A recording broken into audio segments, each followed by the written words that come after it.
सो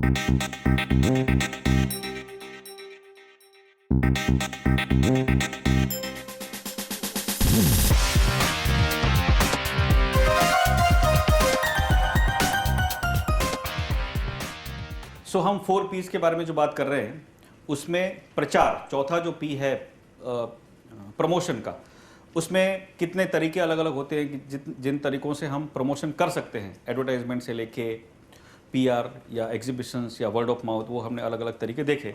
अभी कुछ गलतियां जो हम करते हैं, ये बहुत बड़ी गलतियां हम करते हैं पर्टिकुलरली इस क्षेत्र में भी, उसका है कभी कभी हम बिना किसी पर्पज़ को फिक्स किए कि क्यों एडवर्टाइजमेंट कर रहे हैं, क्यों पब्लिसिटी कर रहे हैं और कितना बजट होगा उसके लिए, वो डिसाइड किए बिना बहुत बड़ा एक कैंपेन चालू कर देते हैं, 10-12 एडवर्टाइजमेंट दे देते हैं, बड़े बड़े खर्चे कर डालते हैं और फिर अचानक से वो बजट हेवी लगने लगता है तो हम छोड़ देते हैं, राइट। तो ये एक बहुत ही डेंजरस सिचुएशन हो जाती है, क्योंकि प्रमोशन, लोगों को अपनी प्रोडक्ट के बारे में पहुंचाना, ये जो माध्यम है ना, अगर हम उसको इस तरह से अगर बिना सोचे सिलेक्ट करेंगे तो क्या होगा, बहुत खर्चा बहुत बड़ा हो जाता है। सपोज़ आप न्यूज़पेपर की एडवर्टाइजमेंट देते हो तो उसके बहुत हेवी एक्सपेंसेस लगते हैं। सो आपने सोचा कि एक महीने में 4 बार दे देता हूँ मैं, और फटाक से आपने एडवर्टाइजमेंट देना चालू किया, 1 2 3 4 आ गई, ख़त्म हो गया और रिस्पॉन्स आपको मिला नहीं और उधर 2 लाख रुपये का खर्चा हो गया, ऐसा हो सकता है। सो हमको बहुत सोच समझ के ये सब कैंपेन करने चाहिए और उसका एक बजट बना के हम क्या पर्पस से करना चाहते हैं। अगर न्यूज़पेपर में एडवर्टाइजमेंट देना है तो न्यूज़पेपर में ही देना है, किस न्यूज़पेपर में देना है, किस पेज पे, किस साइज़ का, किस लैंग्वेज में, वो सब चीज़ें हमको बहुत पहले से प्लान करके देना पड़ेगा ताकि उसका जो हम चाहते हैं ऐसा बेनिफिट हो। अगर न्यूज़पेपर नहीं करना है तो कोई और तरीका है। अगर हम ईमेल भेजना चाहते हैं, अगर हम SMS भेजना चाहते हैं, लेटर्स भेजना चाहते हैं, होर्डिंग लगाना चाहते हैं, क्या करना चाहते हैं, है ना, डिपेंडिंग अपॉन बजट हम काम कर सकते हैं। और ये सब चीज़ें, दूसरी जो गलती जो हम करते हैं, गलत प्रचार माध्यम को चुनते हैं। मीनिंग हमारे लिए एडवर्टाइजमेंट मतलब क्या, जनरली एडवर्टाइजमेंट हम कैसे करते हैं, पेपर में देते हैं, बराबर। हमारे लेवल पे बड़ी कंपनियां हैं टीवी पे देती हैं या रेडियो पे देती हैं, राइट। लेकिन ये जो मास कम्युनिकेशन के जो माध्यम है ना, मतलब प्रिंट मीडिया, न्यूज़पेपर, मैगजीन या टीवी ब्रॉडकास्ट, टीवी या तो रेडियो, ये बहुत महंगे होते हैं। अगर हमारी प्रोडक्ट मास के लिए नहीं है, वो किसी एक स्पेसिफिक ग्रुप के लिए है, छोटे ग्रुप के लिए है, तो वो प्रोडक्ट अगर हम मास मीडिया के जरिए भेज रहे हैं तो भले लाख लोगों तक वो एडवर्टाइजमेंट पहुंचती है, सोच लो, लेकिन उसमें से हमारे कस्टमर 1000 ही हैं, मतलब जो खरीद सकते हैं ऐसे 1000 ही लोग हैं। और उस 1000 में से कितने लोग आज पेपर खोल के देखेंगे, 500। उसमें से कितने लोगों को याद रहेगा, सुबह उसने खोला, 11 बजे ऑफिस में पहुंचेगा तभी वो फ़ोन करेगा, या घर पे उसका पेपर रह गया फिर रात को उसको याद आएगा। प्रैक्टिकल सोचो आप कि 500 लोगों ने एडवर्टाइजमेंट देखा और उसमें से 50 लोगों ने सोचा मुझे फ़ोन करने का है, 50 में से 25 लोग भूल गए, रह गया पेपर, कुछ और चीज़ में जुड़ गए। 25 लोग जो फ़ोन करेंगे उसमें से फिर जो भी होगा, किसी को प्राइस नहीं जमेगा, किसी को डेट नहीं जमेगा, किसी को और चीज़ का प्रॉब्लम होगा, और उसमें से फाइनली आपको 2 या 3 पॉजिटिव इंक्वायरी मिलेगा। वो 2 या 3 पॉजिटिव इंक्वायरी के लिए आपने टारगेट कितने लोगों को किया, 1 लाख लोगों को किया, और पैसा 1 लाख लोगों को टारगेट करने के लिए दिया। तो माध्यम उस तरह से चुनना बहुत जरूरी है कि हम क्या प्रोडक्ट बेच रहे हैं। अच्छा, अगर हम कोई साबुन बेच रहे हैं, ये जनरल पब्लिक खरीदने वाली है, तो मास मीडिया में एडवर्टाइजमेंट दो। जो क्रीम बना रहे हो तो मास मीडिया में एडवर्टाइजमेंट दो। अगर कोई फ़ोन बना रहे हो जिसमें लाखों लोग खरीद सकते हैं, दो। लेकिन कोई ऐसी प्रोडक्ट है जो मास नहीं खरीद सकता, कुछ गिने चुने लोग ही खरीद सकते हैं उसको, तो फिर उसका जो प्रमोशन का, उसका जो प्रचार का माध्यम है, वो बहुत केयरफुली चुनना पड़ेगा, राइट। और वो गलती हमको नहीं करनी चाहिए कि गलत प्रचार माध्यम हम चुनते हैं और फिर हम कभी कभी न्यूज़पेपर के एजेंट हमको मिसगाइड कर देते हैं। वो कहते हैं कि सर ये जो पेपर है इसके अंदर बहुत अच्छा स्कीम है, 2 एडवर्टाइजमेंट दोगे तो उसके ऊपर 4 फ्री है, दे दो। तो आप बोलते हो हाँ रे 6 बार आएगा, 2 का पैसा दूंगा, 2000 रुपये लगेगा और 6 एडवर्टाइजमेंट आएगा, मतलब बहुत सस्ता है। लेकिन वो न्यूज़पेपर जिन लोगों के पास जाता है वो आपके कस्टमर ही नहीं है। फिर आप भले ना, मतलब किसी खाली हॉल के अंदर आप चिल्ला चिल्ला के मार्केटिंग करो, सुनने वाला ही कोई नहीं है किधर जा रही है आपकी मार्केटिंग, राइट।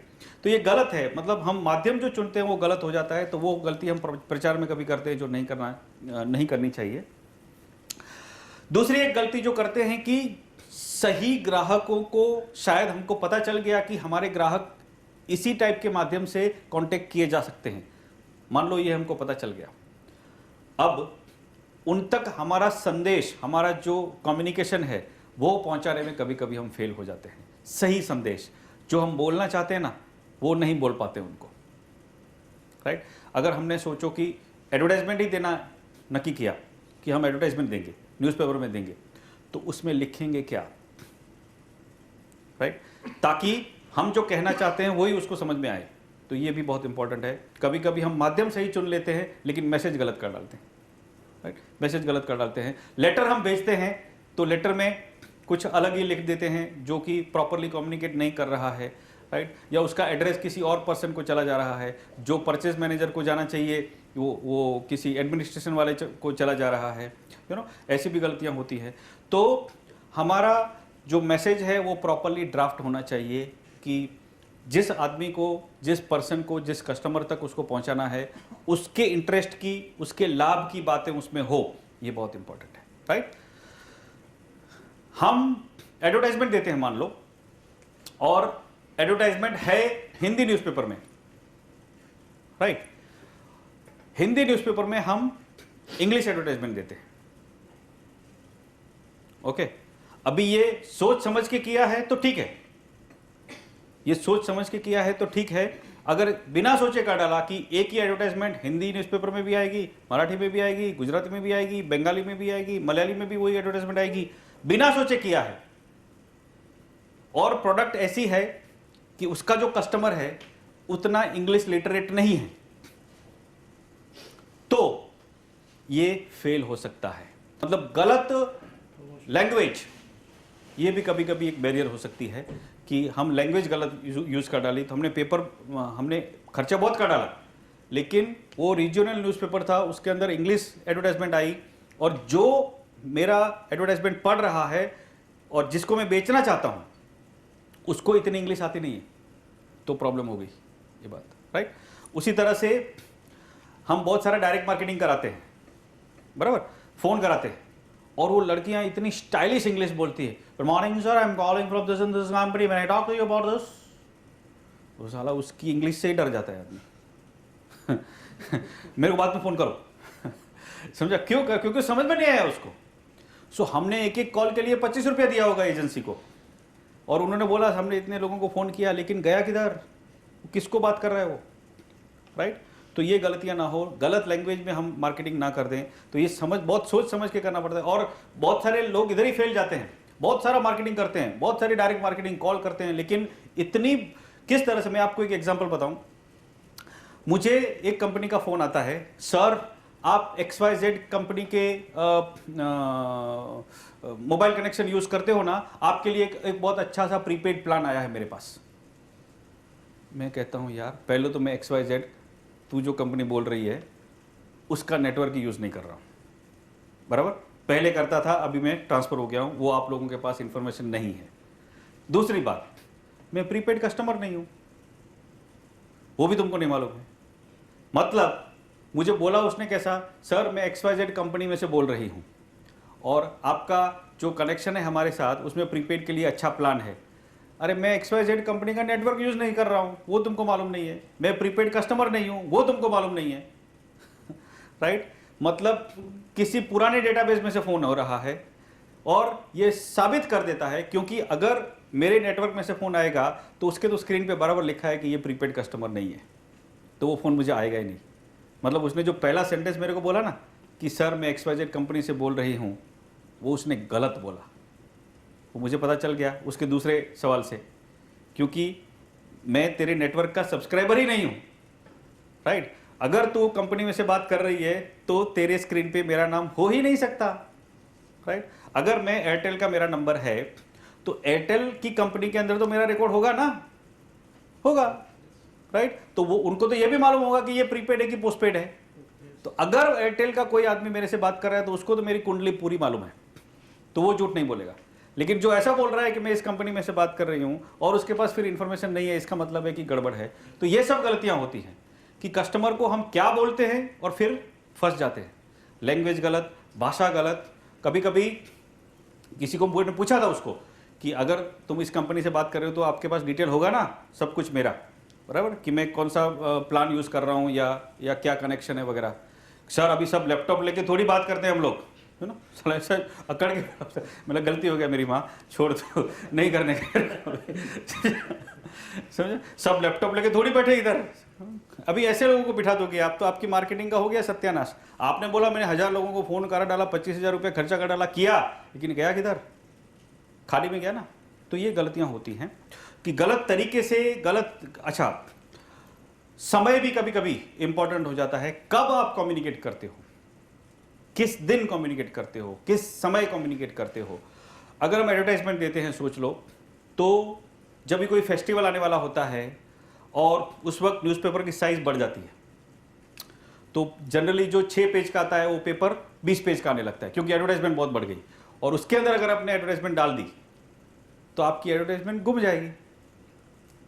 और उसके बदले अगर आपने जब उसकी 6 पेज की साइज थी उसी वक्त एडवर्टाइजमेंट दी, राइट, उन समय में एडवर्टाइजमेंट दी, तो आपकी एडवर्टाइजमेंट को विजिबिलिटी ज़्यादा मिलेगी, राइट, नेचुरल है बहुत। सो ये डे भी, किन दिनों हम एडवर्टाइजमेंट करते हैं, किन दिनों हम मैसेज पहुंचाते हैं, ये सभी बहुत सारे इंपॉर्टेंट होते हैं। अगर हम ईमेल करते हैं तो अभी ईमेल, सपोज हम कहते हैं कि रविवार को सारे ईमेल भेज देने का। जनरली कोई भी आदमी जिसकी ऑफिस रविवार को बंद रहती है या शनि रवि दोनों दिन बंद रहती है, सोमवार को जैसे ही आता है उसके ईमेल बॉक्स में 20 ईमेल दिखते हैं, उसमें हमारा भी ईमेल दिखता है, तो 20 को छोड़ देता है, उसमें जो काम का होता है उसका रखता है, बाकी सबको उड़ा देता है, समझे। तो हमने ईमेल कर डाला लेकिन हमने टाइमिंग गलत किया, राइट। सो ऐसी छोटी मोटी बहुत सारी गलतियां हम करते हैं। मैसेज सही होता है तो माध्यम गलत होता है, ये गलत होता है तो टाइमिंग गलत होता है, लैंग्वेज गलत हो जाती है।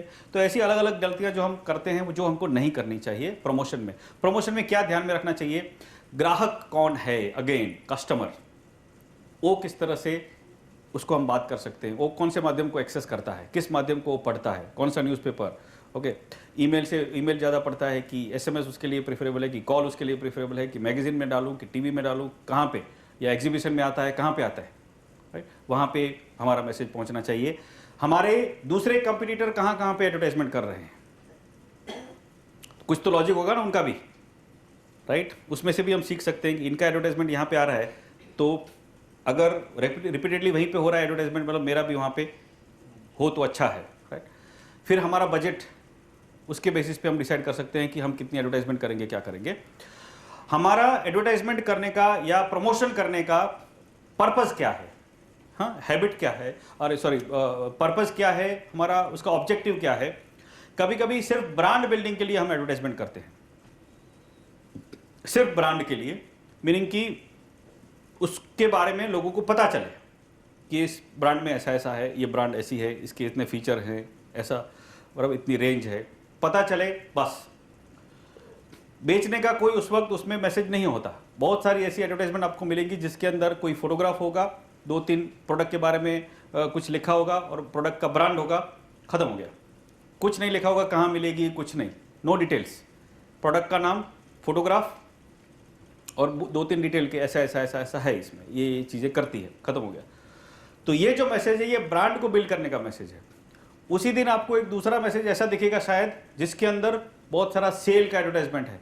अभी कल एक पेपर में 4 फुल पेज का एक एडवर्टाइजमेंट है, हाँ, एक किसी मॉल का, सिर्फ 50% का कुछ सेल डिक्लेयर किया उन लोगों ने, 50%, उसके लिए 4 फुल पेज, हाँ, फ्रंट पेज का आगे पीछे और लास्ट का आगे पीछे, चारों ले लिया उसने, सोच लो। मतलब अभी उसका पर्पस क्या है, वो ब्रांड बिल्डिंग नहीं कर रहा है उस वक्त, वो क्या कर रहा है, 50% का सेल है, डायरेक्टली सेल कर रहा है, राइट। सो हमारा पर्पस उस वक्त क्या है, आज जो उसने एडवर्टाइजमेंट दिया वो 4 पेज का एडवर्टाइजमेंट का पर्पस इतना ही है कि ज़्यादा से ज़्यादा लोग पढ़ के मेरे स्टोर में आए, राइट। खाली ब्रांडिंग के लिए करता है, उसके अंदर कोई डिस्काउंट की बात नहीं करता है, कभी कभी एड्रेस भी नहीं डालता है, ऐसा है। तो हमारा जो भी हम प्रमोशन करते हैं, प्रचार करते हैं, उसका पर्पस क्या है, वो सोच समझ के फिर उसका एक्सपेंस होना चाहिए। प्रमोशन में 2 तरीके होते हैं, हम क्या चुनेंगे। हम एडवर्टाइजमेंट चुनेंगे, हम पीआर चुनेंगे, हम सेल्स प्रमोशन करके कुछ डिस्काउंट देंगे, एग्जीबिशन में हिस्सा लेंगे, क्या करेंगे? 2 क्राइटेरिया में से एक हमको चुनना होता है। एक कहते हैं पुल। पुल का मतलब है कि हम कुछ ऐसा मैसेज भेजेंगे जिसकी वजह से कस्टमर हमारे पास आएगा लेने के लिए, खरीदने के लिए, राइट? सो एडवर्टाइजमेंट में हम कुछ सेल्स प्रमोशन का अनाउंसमेंट करेंगे कि इतना डिस्काउंट या एक चीज़ फ्री मिलेगी आपको, राइट? ऐसा ऑफर, ऐसा स्कीम, अगर ऐसा कुछ देंगे तो उसको कहते हैं पुल। कस्टमर हमारे पास आता है खरीदने के लिए। तो ये प्रमोशन का एक ऑब्जेक्टिव होता है, कस्टमर को पुल करने के लिए। दूसरा एक होता है मटेरियल को पुश करने का। हम मटेरियल को, हम अपने प्रोडक्ट को, अपने माल को कस्टमर तक लेके जाएंगे, उसको कहते हैं पुश। तो पुश कभी कभी कैसे करते हैं? अगर हमने न्यूज़पेपर में ऐसा एडवर्टाइजमेंट दिया कि आप ये पाउडर खरीदोगे, उसके सामने ये सोप मिलेगा, तो ये हो गया पुल। कस्टमर को पुल कर रहे हैं।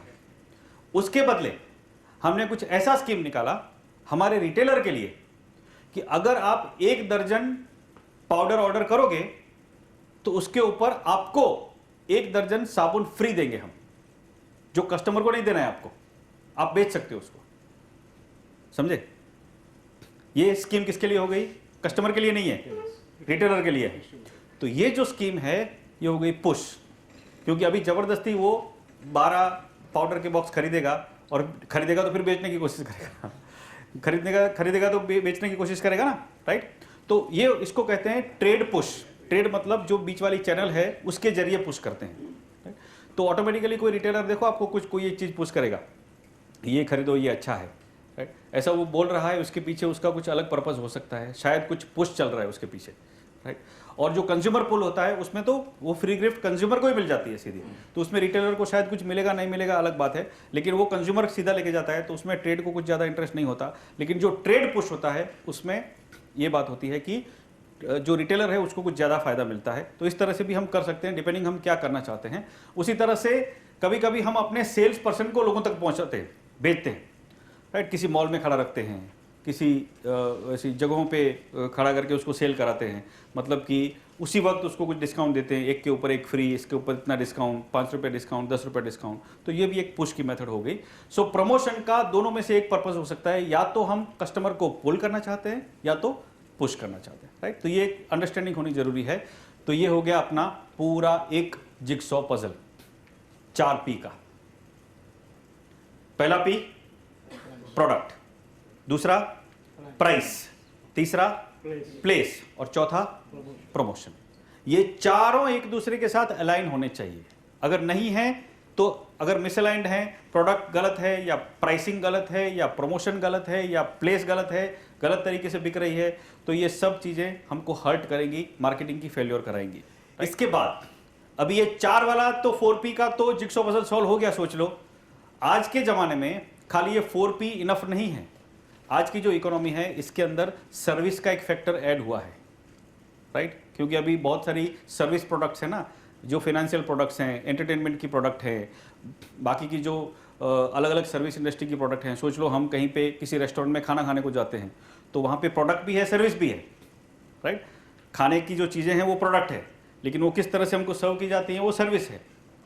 सो थिएटर है तो उसके अंदर भी प्रोडक्ट है, उधर भी वो जो आपको दिखता है वो एक्सपीरियंस है, लेकिन उसको बेचने का इसके अंदर सर्विस है, स्टाफ है, एम्बियंस है, किस तरह का फैसिलिटी है, किस तरह का चेयर है, किस तरह का बाकी का सब माहौल है। तो और भी 3 एलिमेंट जो है वो मार्केटिंग के अंदर ऐड हो गए हैं अभी, जिसको कहते हैं extended marketing mix. Extended marketing mix में 7 P है।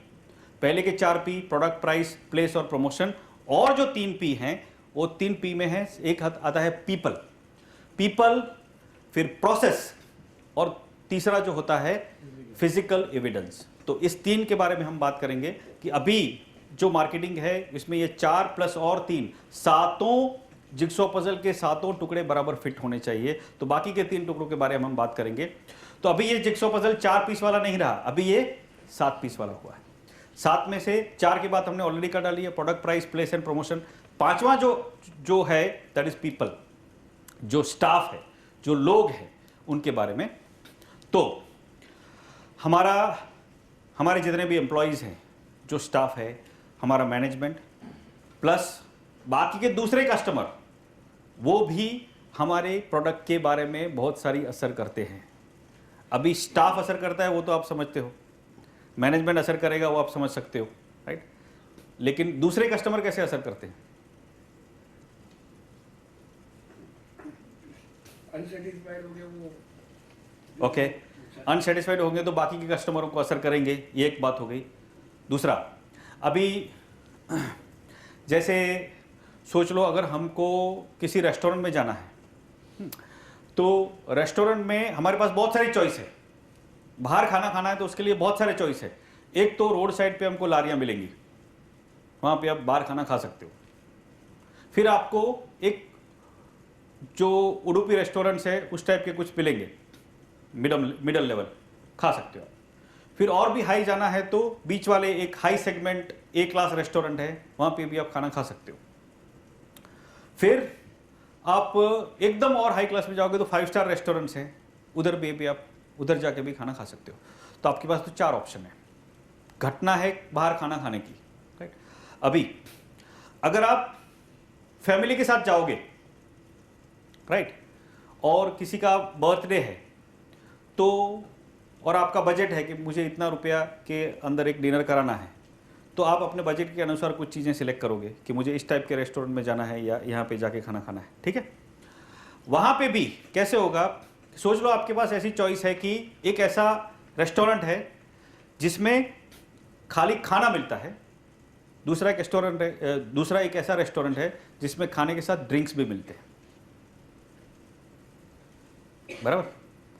सो अभी डिपेंड करता है, फैमिली के साथ आप जाने वाले हो तो शायद आप बर्थडे है, बच्चे हैं साथ में, तो उस रेस्टोरेंट में जाना पसंद करोगे जो प्योर रेस्टोरेंट है, ड्रिंक्स नहीं है, हो सकता है ना। अभी यह ये डिसीजन आपने किस बेसिस पे लिया? अदरवाइज रेस्टोरेंट दोनों सिमिलर टाइप के हैं, आपने डिसीजन किस बेसिस पे लिया? फैमिली और बाकी के कैसे लोग आ रहे हैं वहां पे, समझे ना। और कस्टमर कौन से होंगे कि जो बार रेस्टोरेंट वाला होगा, बार एंड रेस्टोरेंट वाला कॉम्बिनेशन होगा, वहां पे किस टाइप के कस्टमर आते हैं, और जो फैमिली रेस्टोरेंट है वहां पे किस टाइप के कस्टमर आते हैं, राइट। तो ये बाकी के कस्टमर कैसे आते हैं, उसके बेसिस पे कस्टमर अपना जाने का डिसाइड कर रहा है। सो ये बहुत इंपॉर्टेंट है कि हमारी जगह पे किस टाइप के कस्टमर आते हैं, उसके बेसिस पे दूसरे कस्टमर या तो अट्रैक्ट होते हैं या चले जाते हैं कि यार इधर इस टाइप के लोग आते हैं, मेरे को नहीं करने का है, राइट। उसी तरह किसी वेज रेस्टोरेंट में जो नॉनवेज खाने वाले होते हैं आएंगे ही नहीं, और जो नॉनवेज रेस्टोरेंट है उसमें कुछ वेज वाले जाएंगे ही नहीं, राइट। सो डिपेंडिंग अपॉन अलग अलग क्राइटेरिया कि लोग बाकी के कस्टमर को देख के भी अपना जाना या खरीदना चयन करते हैं या नहीं करते हैं, या मुझे यहाँ पे खरीदना है या मुझे नहीं खरीदना है क्योंकि यहाँ पे इस टाइप के लोग आते हैं, राइट। तो बाकी के लोग भी असर करते हैं। अच्छा, हमारे खुद का स्टाफ तो असर करता ही है ना कस्टमर को, राइट। अभी जो रोड पे, अगर हम रेस्टोरेंट रोड पे जो एक टपरी है या एक रोड का फूड स्टॉल है, वहाँ पे एक लड़का है जो सर्विंग करता है, सबको देता है, वो वेटर है, उसको भी वेटर कह सकते हैं। उडुपी के अंदर एक दूसरा वेटर है, फिर एक ए ग्रेड रेस्टोरेंट है, 5 स्टार वाला नहीं, उससे नीचे ए ग्रेड का रेस्टोरेंट है, उसके अंदर भी एक वेटर है, और एक 5 स्टार के अंदर भी एक वेटर है। तो क्या ये चारों वेटर एक ही टाइप के हैं? फूड स्टॉल टपरी वाला वेटर जो होगा उसको मैं 5 स्टार के कपड़े यूनिफॉर्म पहना के बिठा दूंगा तो वो बराबर काम कर पाएगा? नहीं कर पाएगा। क्यों? दोनों में कुछ फर्क है, दोनों की ट्रेनिंग अलग है, बराबर, दोनों का बहुत सारा मतलब बिहेवियर अलग है, दोनों का प्रेजेंटेशन अलग है, राइट। दोनों मतलब वो जो जिस पॉलिश तरीके में 5 स्टार वाला बात करना चाहिए, इस लैंग्वेज में बात करना चाहिए, इस तरीके से बात करना चाहिए, वो चाल चलन की उसको ट्रेनिंग मिली हुई होगी जो इस लड़के को नहीं मिली हुई होगी, राइट। सो इसको अगर मैं कपड़े पहना के उधर भेज दूंगा तो चलेगा नहीं ऐसा। सो अगर हम 5 स्टार रेस्टोरेंट चला रहे हैं तो हमको उस टाइप का स्टाफ रखना पड़ेगा, क्योंकि कस्टमर उधर जो आ रहा है उसको उस टाइप की एक्सपेक्टेशन है, राइट। और अगर हम एक उडुपी टाइप का रेस्टोरेंट चला रहे हैं तो हमें उस टाइप के स्टाफ को रखना पड़ेगा, क्योंकि वहाँ पे जो कस्टमर आते हैं उनकी एक एक्सपेक्टेशन होती है कि ऐसा बिहेवियर हो मेरे साथ। कभी कभी अगर हम गलत जगह पे गलत लोगों को डाल देते हैं तो उन लोगों की वजह से कस्टमर खफा हो जाते हैं, क्योंकि लोगों को किस तरह से बिहेव करना वो पता नहीं होता, ट्रेनिंग नहीं होती या उस कल्चर में से आए नहीं हुए होते, और उस वजह से भी कभी कभी नुकसान हो जाता है। हमारे शोरूम के अंदर भी कभी कभी रूड लोग हम बिठा देते हैं सेल्समैन की तरह, वो कस्टमर के इस तरह से बात करते हैं। सपोज कि किसी एक दुकान में आप जाओगे और उसको बोलोगे कि मुझे एक ड्रेस दिखाओ, बराबर, तो सबसे पहले अगर आपको ऐसा पूछा जाएगा आपका बजट क्या है, समझा, तो आपका बजट क्या है, तो बोले 500 रुपया। 500 रुपया, फिर 500 रुपये में तो 3-4 दिखाएगा, फिर आप बोलेगे नहीं इसमें से कुछ पसंद नहीं है, 500 में ऐसा ही आएगा। 500 में हाथी घोड़ा नहीं आता है। ठीक है, तो ये बोल रहा है, मतलब सही बात है कि नहीं आता है ऐसा, लेकिन बोलने का एक तरीका होता है, राइट। अभी जो आने वाला है उसका बजट 500 का है, ये उसका कसूर नहीं है, ये हकीकत है और वो सही बोल रहा है, right. So we have to be careful कि कैसे लोगों को हम रखते हैं, क्योंकि उसके बाद वो आदमी फिर से कभी आएगा नहीं आपकी दुकान में। उसका बजट होगा 5000 का तो भी नहीं आएगा, क्योंकि गलत लोग ट्रीट कर रहे हैं इसको, राइट। सो ये पीपल बहुत इंपॉर्टेंट पी है हमारे 7 पी के अंदर। स्टाफ की गलतियां, हम कभी कभी जो लोग फिट नहीं है हमारी कंपनी में ऐसे लोगों को रख देते हैं, या वो क्वालिफाइड नहीं होते, या उनका कल्चर अलग होता है, या उनको ट्रेनिंग नहीं मिली होती है, या उनके पास एजुकेशन नहीं होता, अलग अलग प्रॉब्लम्स होते हैं, या एटीट्यूड गलत होता है। ऐसे लोग अगर हम शामिल कर देते हैं और उनकी वजह से कस्टमर को डैमेज होता है, तो ये गलती होती है कि अनुचित या असमर्थ जो लोग फिट नहीं हैं और जो इनकेपेबल लोग हैं उनको अगर हम एम्प्लॉयमेंट दे देते हैं, रख लेते हैं, तो वो हमको कस्टमर को बहुत डैमेज करते हैं और इनडायरेक्टली हमको बहुत ही खराब असर होता है उसका। कभी कभी लोगों को पता नहीं होता, ट्रेनिंग ही नहीं मिली होती, जो चीज़ वो बेच रहे हैं उसके बारे में भी काफ़ी चीज़ें उनको नहीं पता होता। कोई एक सपोज कंपनी है जिसके अंदर कोई एक गैजेट बेचे जा रहे हैं या कोई एक मशीनरी बेची जा रही है, तो उसके बारे में जो भी पर्सन उसको बेच रहा है पूरी इन्फॉर्मेशन उसको पता होनी चाहिए। उसके कंपटीटर के बारे में भी काफ़ी चीज़ें पता होनी चाहिए कि उसमें क्या सही है, क्या अच्छा है, क्या बुरा है, वो सब चीज़ें पूरी ट्रेनिंग उसको मिली हुई होनी चाहिए। कस्टमर के साथ किस तरह से बात करना, उसके पास कैसे सवाल करना, उसको कैसे इन्फॉर्मेशन देना, वो हर एक चीज़ उसको प्रॉपरली ट्रेनिंग मिली हुई होगी तो ही वो अच्छी तरह से कर पाएगा, जो कि जनरली बहुत सारी कंपनियां ट्रेनिंग का सोचती ही नहीं है। मतलब जो भी आएगा ये ग्रेजुएट है तो उसको तो सब मालूम ही होगा ना, मालूम नहीं है तेरे को, इतना भी नहीं सिखाया तुमको, अरे बाबा नहीं सिखाया है। दूसरी एक हकीकत आपको बताऊं कि जो कि अभी जो नारायण मूर्ति इन्फोसिस के बॉस हैं उन्होंने रिसेंटली बताया था कि इंडिया की कॉलेजेस में से अगर 100 लड़के बाहर निकलते हैं ना इंजीनियर्स, उसमें से 90 लोगों को डायरेक्टली काम पे लगा सकें ऐसी काबिलियत ही नहीं होती उनके अंदर। वो फिट ही नहीं है किसी जॉब में डायरेक्टली काम चालू करने के लिए, इसलिए उनको पहले तो ट्रेन करना पड़ता है। तो ये कंपनियां 3-4-6 महीने पहले उनको ट्रेन कराती हैं कि बाबा प्रैक्टिकली आपको जो भी थियोरेटिकल आपने बहुत कुछ सीखा होगा, प्रैक्टिकली आपको ये चीज़ें आनी जरूरी हैं।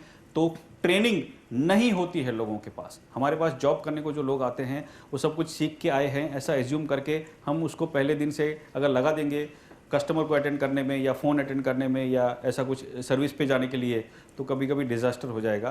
तो ये ट्रेनिंग हम नहीं देते, ये हम गलती करते हैं पीपल के फील्ड पे।